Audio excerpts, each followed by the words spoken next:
Hello friends, welcome to smile talk paramedical channel. ಹೇಗಿದ್ದೀರಿ ಎಲ್ಲರೂ? Okay, ಎಲ್ಲನೂ ನಿಮ್ಮಲ್ಲಿ ಕರೆಕ್ಟಾಗಿ ಹೋಗ್ತಾ ಇದೆ ಅಂತ ಅಂದ್ಕೊಂಡಿದ್ದೀವಿ. ಸ್ಟಡಿ ಇರ್ಬೋದು, ಆರೋಗ್ಯ ಎಲ್ಲನೂ ಚೆನ್ನಾಗಿದೆ ಅಂತ ಅಂದ್ಕೊಂಡಿದ್ದೀನಿ. ನೀವು ನಮಗೆ ವಿಡಿಯೋಗಳ ಸಂಬಂಧಪಟ್ಟಂತೆ ಕಾಮೆಂಟ್ಗಳನ್ನು ಹಾಕಿರ್ತೀರಾ. ಬಟ್ ನಾನು ಫ್ರೀ ಇದ್ದಾಗ ಟ್ರೈ ಮಾಡಿರ್ತೇನೆ. ಬಟ್ ಸದ್ಯಕ್ಕೆ ರೀಸೆಂಟಾಗಿ ನನಗೆ ವಿಡಿಯೋಗಳನ್ನು ಮಾಡಲಿಕ್ಕೆ ಆಗ್ತಾಯಿಲ್ಲ, ತುಂಬ ಕಡಿಮೆ ಮಾಡ್ತಾ ಇರುವಂಥದ್ದು. ಅಪ್ಡೇಟ್ ಕೂಡ ನಾನು ಮಾಡ್ತಾ ಇದ್ದೀನಿಲ್ಲ ಅಂತಿಲ್ಲ, ಬಟ್ ಅಷ್ಟೊಂದು ಏನು ಅಪ್ಡೇಟ್ ಇಲ್ಲ ಸದ್ಯಕ್ಕೆ. ಎಲ್ಲ ಥಂಡ ಆಗಿಬಿಟ್ಟಿದೆ. ಓಕೆ, ಎನಿಹೌ ನಿಮ್ಮ ಕಾಮೆಂಟ್ಗಳನ್ನು ಇವಾಗ ನಾನು ಓದ್ತೀನಿ. ಲಾಂಗ್ ವಿಡಿಯೋ ಆಗುತ್ತೆ. ನಿಮ್ಮ ಏನು ಕಾಮೆಂಟ್ ಇದಾವೆ, ನಂಗೆ ಎಷ್ಟಾಗುತ್ತೆ ಅಷ್ಟು ಕಾಮೆಂಟ್ಗಳನ್ನು ಓದೋದಕ್ಕೆ ಸೊಲ್ಯೂಷನ್ ಕೊಡಲಿಕ್ಕೆ ಪ್ರಯತ್ನ ಮಾಡ್ತೇನೆ. ಒಂದೇ ಕಾಮೆಂಟಲ್ಲಿ ವೆನ್ ರಿವ್ಯಾಲ್ಯೂಷನ್ ರಿಸಲ್ಟ್ ಅಂತ ಕೇಳ್ತಾ ಇದ್ದಾರೆ. ಇದು JNM ಸಂಬಂಧಿಸಿದಂಥ ಕಾಮೆಂಟ್ ಇರುತ್ತೆ. ಈಗ ಅಪ್ಲೈಡ್ ಮಾಡಿದ ರಿವ್ಯಾಲ್ಯೂಷನ್ಗೆ ಯಾವಾಗ ರಿಸಲ್ಟ್ ಬರುತ್ತೆ ಅಂತ. ಇನ್ನು revaluation result it is very late because of still revaluation is not started yet. ಇನ್ನೂ ಸ್ಟಾರ್ಟ್ ಆಗಿಲ್ಲ, ರಿವ್ಯಾಲ್ಯೂಷನೇ ಸ್ಟಾರ್ಟ್ ಆಗಿಲ್ಲ, ವ್ಯಾಲ್ಯೂಷನ್ ಮಾಡೋದೇ ಸ್ಟಾರ್ಟ್ ಆಗಿಲ್ಲ. ಸೊ ರಿಸಲ್ಟ್ ಇನ್ನೂ ಭಾಳ ದೂರ ಹೋಗುತ್ತೆ. ಈ ಮಂತ್ ಕೊನೆ ವಾರ ತನಕನೂ ಏನೂ ಗೊತ್ತಾಗೋದಿಲ್ಲ. ಹಾಗೇನಾದ್ರು ಬಂದರೂ ಕೂಡ ನಾನು ನಿಮಗೆ ಪಕ್ಕಾ ಮಾಹಿತಿನ ಕೊಡ್ತೇನೆ. DHI ವೇಕೆನ್ಸಿ ಯಾವಾಗ ಬಿಡ್ತಾರೆ? ಇದು ದೇವ್ರಿಗೆ ಬಿಟ್ಟಿರುವಂತಹ ಕೋರ್ಸ್ ಇದು. ಇದಕ್ಕೆ ದೇವರೇನೇ ಏನು ಮಾಡಬೇಕಂತಂದರೆ ನಮಗೆ ಆಹ್ವಾನ ಕೊಡಬೇಕು. ಯಾಕಂದರೆ ಇದು ದೇವರು ಸೃಷ್ಟಿ ಮಾಡಿಸಿರುವಂಥ ಕೋರ್ಸ್ ಇದು. ಇದು ದೇವರಿಗೆ ಗೊತ್ತು. ಇದು ಮನುಷ್ಯರಿಗೆ ಲೆಕ್ಕಕ್ಕೆ ಬರುವಂಥ ಕೋರ್ಸ್ ಅಲ್ಲ ಇದು DHI. ಹೀಗಾಗಿ ಇದರ ಬಗ್ಗೆ ನಾನು ಏನು ಮಾತಾಡೋಕ್ಕೂ ಹೋಗೋದಿಲ್ಲ ರೀ. ಸರಿ, ಎಲ್ಲ ಪ್ಲೇಸ್ ವಿಡಿಯೋದು ಬಿಟ್ಟಿದ್ದಾರೆ. ಆದರೆ ದಾವಣಗೆರೆ ಹೆಲ್ತ್ ಡಿಪಾರ್ಟ್ಮೆಂಟ್ ಆಫ್ ಕಾಲ್ಫಾರ್ಮ್ ಮಾಡಿದ್ರಂತೆ. ಸರ್, ಯಾಕೆ ವಿಡಿಯೋ ಮಾಡಿಲ್ಲ ನೀವು? ಫೆಬ್ರವರಿ 13 ತಾರೀಕಿಗೆ ಕಾಲ್ಫಾರ್ಮ್ ಮಾಡಿದ್ರಂತೆ. ಫೆಬ್ರವರಿ 13 ಅಂತಂದರೆ ಮೇ ಬಿ ನನಗೆ ಇಲ್ಲ, ನಂದು ಆರೋಗ್ಯ ಚೆನ್ನಾಗಿರಲಿಲ್ಲ. ಫೆಬ್ರವರಿ ಮಂತಲ್ಲಿ ನಂದು ಆರೋಗ್ಯನೇ ಚೆನ್ನಾಗಿರಲಿಲ್ಲ. ಏನೋ ಮಿಸ್ ಆಗಿರ್ಬೋದು ಅಷ್ಟೇ. ಇಲ್ಲಾಂದ್ರೆ ನಾನು ಯಾವಾಗಲೂ ಆ್ಯಕ್ಟಿವ್ ಆಗಿರ್ತೀನಿ, ಟ್ರೈ ಮಾಡ್ತಿರ್ತೀನಿ ಏನಾದ್ರು ಒಂದು ವಿದ್ಯಾರ್ಥಿಗಳು ಹೆಲ್ಪ್ ಆಗಲಿ ಅಂತೇಳಿ. ಬಟ್ ಹೆಂಗೆ ಮಿಸ್ ಆಗಿತ್ತು ನನಗೂ ಕೂಡ ಗೊತ್ತಾಗಿಲ್ಲ ಅದು. ಬಟ್ ನೀವು ಕಾಮೆಂಟ್ ನನಗೆ 4 ಅವರ್ಸ್ ಹಿಂದೆ ಹಾಕಿದ್ದೀರ, ಅವನು ನೋಡಿದೆ ನಾನು ವೆಬ್ಸೈಟಲ್ಲಿ ಹೋಗಿ. ಅಲ್ಲಿ ಕೂಡ ಇಲ್ಲ, ಹಳೇದೇನಾರು ಇದೆ ಅಂತ ನೋಡಿದೆ ನಾನು. ಮೇ ಬಿ ಕರೆದಾರೋ ಇಲ್ಲೋ ನನಗೂ ಕೂಡ ಗೊತ್ತಿಲ್ಲ. ನಾ 13 ಹೋದ ತಿಂಗಳು ಫೆಬ್ರವರಿ ಮಂತಲ್ಲಿ ಸ್ವಲ್ಪ ಹೆಲ್ತ್ ಅಪ್ಸೆಟ್ ಇತ್ತು. ಹೀಗಾಗಿ ನನಗೆ ಲಕ್ಷ್ಯ ಕೊಡೋಕ್ಕಾಗಿಲ್ಲ. ಆದರೂ ಕೂಡ ನಾನು ಮಾಡಿದ್ದೀನಿ. ಡಿಪ್ಲೊಮಾ ಸರ್ಟಿಫಿಕೇಟ್ ಅಪ್ಲೈ ಮಾಡಲಿಕ್ಕೆ ಇಂಟರ್ನ್ಶಿಪ್ ಮಾಡಲೇಬೇಕಾ? ಹೌದು, ಇಂಟರ್ನ್ಶಿಪ್ ಮಾಡಲೇಬೇಕು. ನೀವು ಹೈಯರ್ ಎಜುಕೇಷನ್ ಹೋದರೆ ಬೇಡ ಇಂಟರ್ನ್ಶಿಪ್. ಆದರೆ ನೀವು ಸುಮ್ಮನೆ ಹೈಯರ್ ಎಜುಕೇಷನು ಇಲ್ಲ ಅಂತಂದರೆ ಇಂಟರ್ನ್ಶಿಪ್ ಬೇಕೇ ಬೇಕು. ಲೀಸ್ಟಲ್ಲಿ ನೇಮ್ ಇದ್ದಾವೆ, ಅವರಿಗೆ ಹಾಕಬೇಕಾ ಸರ್? ಲೀಸ್ಟಲ್ಲಿ ನೇಮ್ ಇದ್ದವರು ಹೋಗಬೇಕಾ ಸರ್? ಓಕೆ, ಇದು ಫಾರ್ಮಸಿಸ್ಟ್ ವೇಕೆನ್ಸಿಗೆ ಸಂಬಂಧಿಸಿದಂಥ ಇದು ಲೀಸ್ಟಲ್ಲಿ ಹೆಸರಿದ್ದರು ಹೋಗಬೇಕಂತ ಅದರಲ್ಲಿ ಮಾಹಿತಿ ಕೊಟ್ಟಿದ್ದಾರೆ. ಡಾಕ್ಯುಮೆಂಟ್ ಅಂದರೆ ಇದು ಪ್ರೊವಿಷನಲ್ಲಿ ಸದ್ಯಕ್ಕೆ ಕೊಟ್ಟಿರೋದು, ಪ್ರೊವಿಷನಲ್. ಇದು ಫೈನಲ್ ಲಿಸ್ಟ್ ಮುಂದೊಂದು ಬರುತ್ತೆ. ಸೊ ಕಲ್ಯಾಣ ಕರ್ನಾಟಕದ ಅಷ್ಟೇನಾ? ಬಿಡ್ಬೋದು, ಇದನ್ನು ಬಿಡ್ಬೋದು. ವೇಟ್ ಮಾಡಿ. ಈಗ ಸ್ಟಾರ್ಟ್ ಮಾಡಿದ್ದಾರೆ. ಫಾರ್ಮಸಿಸ್ಟ್ ಗೌರ್ಮೆಂಟ್ ಜಾಬ್ ಅಪ್ಲಿಕೇಶನ್ ಯಾವ ಬಿಡ್ತಾರೆ? 23-24 ಫಾರ್ಮಸಿಸ್ಟಾ ಜಾಬ್ ಅಪ್ಲಿಕೇಶನ್ನ? ಇಲ್ಲ ರೀ, ಸದ್ಯಕ್ಕೆ ಯಾವುದೂ ಜಾಬ್ ಇಲ್ಲ. ಎಕ್ಸ್ರೇ ಗೌರ್ಮೆಂಟ್ ಜಾಬ್ ವೇಕೆನ್ಸಿ ಇದ್ದರೆ ಹೇಳಿ. ಇದ್ರೆ ಪಕ್ಕ ಹೇಳ್ತೀನಿ ಸರ್. HKದು ಯಾವಾಗ ಬಿಡ್ತಾರೆ ಫಾರ್ಮಸಿಸ್ಟದು? ಬಿಡ್ಬೋದು ರೀ, ಈಗ ಸ್ಟಾರ್ಟ್ ಮಾಡಿದ್ದಾರೆ ಆಲ್ರೆಡಿ. ಮತ್ತು ಈಗ ಅವರು ಇದರಲ್ಲಿದ್ದಾರೆ, ಸ್ಟಾರ್ಟ್ ಅದನ್ನು ಬಿಡ್ಬೋದು ಬೇಗನೆ. ಲೀಸ್ಟಲ್ಲಿ ನೇಮ್ ಹೆಸರು ಇಲ್ಲ, ಇನ್ನೊಂದು ಲಿಸ್ಟ್ ಬಿಡ್ತಾರೆ? ಇಲ್ಲರಿ, ಇನ್ನೊಂದು ಲಿಸ್ಟ್ ಬಿಡೋಂಗಿಲ್ಲ. ಇದೇ ಲಿಸ್ಟಲ್ಲಿ ಹೆಸರಲ್ಲಿ ಇರೋದು, ಇದೇ ಪ್ರೊವಿಷನಲ್ಲು. ಇದರಲ್ಲಿ ಏನಾದ್ರು ಅಬ್ಜೆಕ್ಷನ್ ಇದ್ರೆ ಅಷ್ಟೇ ನೀವು ಟ್ರೈ ಮಾಡ್ಬೋದು. ಅಂದರೆ ನಿಮ್ದು ಈಗ ಫಾರ್ ಎಕ್ಸಾಂಪಲ್ ಒಂದು 80, ನಿಮ್ದು 81 ಆಗಿದೆ, ಬಟ್ ನಿಮ್ಮ ಕಾಸ್ಟಲ್ಲಿ ಒಂದು ಹುಡುಗಂದು 80 ಆಗಿದೆ, ಅವ್ನು ಬಂದಿದೆ, ನಿಮ್ಗೆ ಬಂದಿಲ್ಲ ಅಂದರೆ ನೀವು ಅಬ್ಜೆಕ್ಷನ್ ಹಾಕ್ಬೋದು. When revaluation results? ಓಕೆ, ಯಾವುದು ರಿವ್ಯಾಲ್ಯೂಷನ್? ಇವರು JNM ಪ್ಯಾರಾಮೆಡಿಕಲ್ಲ, ಅಲ್ಲ ಇದ್ರದ್ದು JNMದು ಇರಬೇಕು. ಇದು ರಿವ್ಯಾಲ್ಯೂಷನ್ ಲೇಟ್ ಭಾಳ ಆಗುತ್ತೆ ರೀ. ಇನ್ನು OT ಟೆಕ್ನಿಷಿಯನ್ ಗೌರ್ಮೆಂಟ್ ಸೆಲೆಕ್ಷನ್ ಇದ್ದರೆ ಹೇಳಿ. ಇಲ್ಲ, ಗೌರ್ಮೆಂಟ್ ಸೆಲೆಕ್ಷನ್ ಇಲ್ಲ OTಗೆ. ಆಫೀಷಿಯಲ್ ವೆಬ್ಸೈಟಲ್ಲಿ ಎಲ್ಲಿ ಸರ್ ಇದು? ನಾ ಆಫೀಷಿಯಲ್ ವೆಬ್ಸೈಟ್ ನೋಡಿಲ್ಲ, ನನ್ನ ಗ್ರೂಪಲ್ಲಿ ಬಂದಿದೆ ಇದು PDF. ನಿಮ್ಮ PDF ಬೇಕಂದರೆ ಹೇಳ್ರಿ, ನಮ್ಮ ಟೆಲಿಗ್ರಾಮ್ದಲ್ಲಿ ನಾನು ಶೇರ್ ಮಾಡ್ತೇನೆ. ಆಪ್ಟಮಿಸ್ಟ್ ಲಿಸ್ಟ್ ಯಾವಾಗ ಬಿಡ್ತಾರೆ? ಓಕೆ, ಅದನ್ನು ಬಿಡ್ತಾರೆ, ಎಲ್ಲ ಸ್ಟಾರ್ಟ್ ಮಾಡ್ತಾಯಿದ್ದಾರೆ ಒಂದೊಂದಾಗಿ ನೋಡೋಣ ರೀ. ನಾನು ಸೆಕೆಂಡ್ರಿ OTಯಲ್ಲಿ ಫಸ್ಟ್ ಸಬ್ಜೆಕ್ಟ್ 6 ಮಾರ್ಕ್ಸಿಂದ ಫೇಲ್ ಆಗಿದ್ದೀನಿ. ರಿವ್ಯಾಲ್ಯೂಷನ್ ಹಾಕಿದ್ದೆ, ಆದರೆ 1 ಮಾರ್ಕ್ಸು ಹೆಚ್ಚು ಕಮ್ಮಿ ಆಗಿಲ್ಲ. ಅಂದರೆ ನಾನು ಬರೆದಿದ್ದೆ ಅಂತ ನಂಗೆ ಗೊತ್ತು. ಇವಾಗ ಸಪ್ಲಿಮೆಂಟ್ರಿ ಎಕ್ಸಾಮ್ ಬರೆಯೋದು ಬಿಟ್ಟು ಬೇರೆ ಏನು ದಾರಿ ಹೇಳಿ? ಓಕೆ, ಸಪ್ಲಿಮೆಂಟ್ರಿ ಎಕ್ಸಾಮ್ ಬಿಟ್ಟು ಬೇರೆ ದಾರಿ ಯಾವುದಿಲ್ಲ ನಮ್ಮ ಪ್ಯಾರಾಮೆಡಿಕಲ್ ಬೋರ್ಡಲ್ಲಿ. ನಿಮಗೆ ಒಂದೇ ಆಪ್ಷನ್ ಇರೋದೇ ಸಪ್ಲಿಮೆಂಟ್ರಿ ಎಕ್ಸಾಮ್ ಬರೀಬೇಕು, ಇಲ್ಲಾಂದರೆ ಕೋರ್ಸನ್ನು ಕ್ಯಾನ್ಸಲ್ ಮಾಡಿಬಿಡಬೇಕು. 2 ಆಪ್ಷನ್ ಇರೋದು. ಹೀಗಾಗಿ ಬೇರೆ ಆಪ್ಷನ್ ಹುಡುಕಕ್ಕೆ ಹೋಗ್ಬೇಡ್ರಿ, ಚೆನ್ನಾಗಿ ಓದಿರಿ.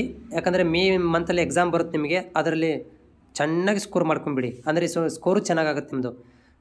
ಸರ್, ಅಪ್ಲೈ ಮಾಡಿದ್ದೀನಿ, ಚೇಂಜ್ ಆಫ್ ಕೋರ್ಸ್ ಅಪ್ಲೈ ಮಾಡಿದ ಮೇಲೆ ಕಾಲೇಜ್ ಚೇಂಜ್ ಆಗಿಲ್ಲ ಅಂದರೆ ಏನು ಮಾಡಬೇಕು?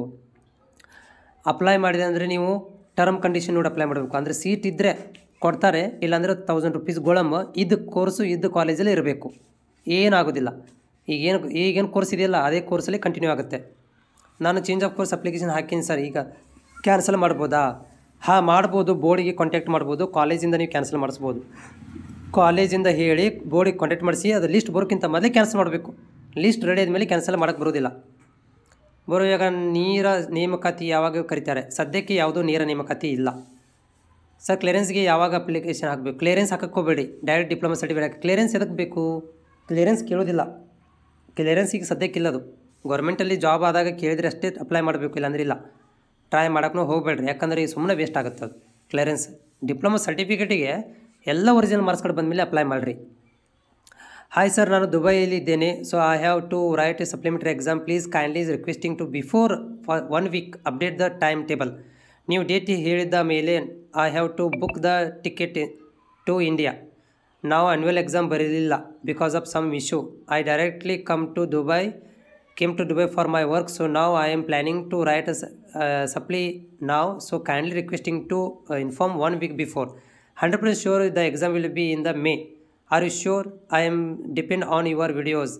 So thank you so much. ನೀವು ನಮ್ಮ ಮೇಲೆ ಟ್ರಸ್ಟ್ ಮಾಡಿದ್ದಕ್ಕೆ ನಾನು ಇದನ್ನು ಏನು ಮಾಡ್ತೀನಿ ಅಂತಂದರೆ ಪ್ರಯತ್ನ ಮಾಡ್ತೀನಿ ಈ ಟ್ರಸ್ಟನ್ನು ಉಳಿಸ್ಕೊಳ್ಳಿಕ್ಕೆ. ಏನಪ್ಪ ಅಂತಂದರೆ ಅಪ್ಡೇಟ್ ಕೂಡ ಮಾಡಲಿಕ್ಕೆ ಪ್ರಯತ್ನ ಮಾಡ್ತೀನಿ. ಆದರೆ ನಿಮ್ಮ GNM ನರ್ಸಿಂಗ್ ಬೋರ್ಡು ತುಂಬ ಡೇಂಜರ್ ಇದೆ. ನಾ ಪ್ರಾಮಿಸ್ ಮಾಡ್ಬೋದು, GNM nursing board any time ಉಲ್ಟಾ ಹೊಡೆದು ಬಿಡುತ್ತೆ, ಹೇಳಿದ್ದ ಮಾತಿಗೆ ತಕ್ಕಂತ ಇರೋದಿಲ್ಲ. ಹೀಗಾಗಿ exam 1 month before tentative date ಬಿಡ್ತಾರೆ. ಟೆಂಟೇಟಿವ್ ಡೇಟ್ ಬಿಟ್ಟಾಗ ನೀವು ಡಿಸೈಡ್ ಮಾಡ್ಕೊಳ್ರಿ. ಟೈಮ್ ಟೇಬಲ್ ಬರೋ ತನಕ ಬರೋಕ್ಕೆ ಹೋಗಬೇಡಿ. ಟೈಮ್ ಟೇಬಲ್ ಏನಾಗುತ್ತೆ ಅಂದರೆ 15 days ಮೊದಲೇ ಬರುತ್ತೆ, ಮೊದಲೇ ಬರುತ್ತೆ ಟೈಮ್ ಟೇಬಲ್. ಸೊ 15 days ಮೊದಲೇ ನಮಗೆ ಇಂಟಿಮೇಟ್ ಮಾಡ್ತಿರ್ತೀನಿ, ಆಮೇಲೆ ಕಂಟಿನ್ಯೂಸ್ ಆಗಿ ನಾನು ಅಪ್ಡೇಟ್ ಮಾಡ್ತಿರ್ತೇನೆ. ಹೀಗಾಗಿ ನಾನು ಟ್ರೈ ಮಾಡ್ತೇನೆ ನಿಮ್ಮ ಒಂದು ಟ್ರಸ್ಟನ್ನು ಉಳಿಸ್ಕೊಳ್ಳಿಕ್ಕೆ. ಮತ್ತು ನೀವು ಆಲ್ ದ ಬೆಸ್ಟ್. ದುಬೈಲಿದ್ದೀರಿ, ದುಬೈಯಿಂದ ಕಾಮೆಂಟ್ ಹಾಕಿದ್ದೀರಿ ಅಂತಂದರೆ ನಮ್ಮ ಚಾನಲ್ ಸೋಲಕ್ಕೆ ಅನ್ಕೊತಿದ್ದೀನಿ. ದುಬೈ ಬಾ ನೀವು, ಅದಕ್ಕೆ ನಾ ಏನು ಮಾಡ್ತೀನಪ್ಪ ಅಂದರೆ ಇಲ್ಲಿ ನಿಮ್ಮ ಒಂದು ಲೈಕನ್ನು ಕೂಡ ಮಾಡಿಬಿಡ್ತೇನೆ. ನಾನು 100% ಟ್ರೈ ಮಾಡ್ತೇನೆ ಎಲ್ಲ ಅಪ್ಡೇಟ್ಗಳನ್ನು ಮಾಡಲಿಕ್ಕೆ. ಇದೇ ಒಂದು ಕಾಮೆಂಟ್ ಬಾಕ್ಸ್ ಒಳಗಡೆ ಇನ್ನೊಬ್ಬರು ಟ್ರೈ ಮಾಡ್ತಾಯಿದ್ದಾರೆ ನೋಡಿರಿ, in Dubai MLT course scope there please tell me ಅಂತ. ಅಂದರೆ ಗ್ಯಾಪಲ್ಲಿ ಇವರು ಜಾಬನ್ನು ಗೆಟ್ ಮಾಡ್ಕೊಳ್ಳಿಕ್ಕೆ ಕಾಮೆಂಟನ್ನು ಹಾಕಿದ್ದಾರೆ. ಓಕೆ, ಇದ್ರ ಬಗ್ಗೆ ನಾನು ಹೇಳಿದ್ದೀನಿ. ದುಬೈಯಲ್ಲಿ MLT ಅಲ್ಲ, ಅಲ್ಲಿ MLT ಅಲ್ರಿ, ಅಲ್ಲಿ ಕಸ ಹೊಡೆಯೋರಿಗೂ ಕೂಡ ಸ್ಕೋಪ್ ಇದೆ. ಅಷ್ಟೊಂದು ಡಿಮಾಂಡ್ ಇದಾವಲ್ಲೆಲ್ಲ. ಕಸ ಹೊಡೆಯೋರು ನಮಗಿಂತ ಸ್ಯಾಲ್ರಿ ಚೆನ್ನಾಗಿದೆ, DMLTಗಿಂತ ಚೆನ್ನಾಗಿ ಸ್ಯಾಲ್ರಿ ಇದೆ ಅಲ್ಲಿ. ಹಾಗಂತೇಳಿ ನಾನು DMLT ಕೆಳಗೆ ಮಾಡ್ತಾಯಿಲ್ಲ. ನೀವು ಸ್ಕೋಪ್ ಅನ್ನೋಕ್ಕಿಂತ ರೀ ನೀವು ರೆಡಿ ಆಗಿರಿ. ಮೊದಲು ಇಂಗ್ಲೀಷ್ ಚೆನ್ನಾಗಿ ಮಾತಾಡೋ ಕಲ್ಕೋರಿ, ಹಿಂದಿ ಕಲ್ಕೋರಿ, ನೀವು ಆಟೋಮೆಟಿಕಲಿ ನೀವು ಹೋಗ್ತೀರಾ. Hello sir, please clear my one doubt. I clear my first and second year back paper. Can I give 3rd year exam supplementary time? See if you are cleared, if you are supplementary student, ನೀವೇನಾದರೂ first year second year ಅಂದರೆ ನೀವು already 3 ವರ್ಷ complete ಆಗಿದೆ, ನೀವು ಮನೇಲಿ ಕೂತ್ಕೊಂಡ್ಬಿಟ್ಟಿದ್ದೀರಾ, ನೀವು eligible ಆಗಿಲ್ಲ 3rd yearಗೆ. ಉದಾಹರಣೆಗೆ ಈಗ ನೀವು ಫಸ್ಟ್ ಇಯರ್ ಫೇಲ್ ಆಗಿದ್ದೀರಾ, 2ನೇ ವರ್ಷದಲ್ಲಿ ಓದಿದ್ದೀರಾ ಫೇಲ್ ಆಗಿದ್ದೀರಾ, 3ನೇ ವರ್ಷದಲ್ಲಿ ಓದಿದ್ದೀರಾ ನೀವು, ಆದರೆ ನಿಮ್ಗೆ ಎಕ್ಸಾಮ್ ಅಟೆಂಡ್ ಮಾಡೋಕ್ಕೆ ಕೊಟ್ಟಿಲ್ಲ ಅಂದರೆ ನೀವು ಎಲಿಜಿಬಲ್ ಸಪ್ಲಿಮೆಂಟ್ರಿಗೆ.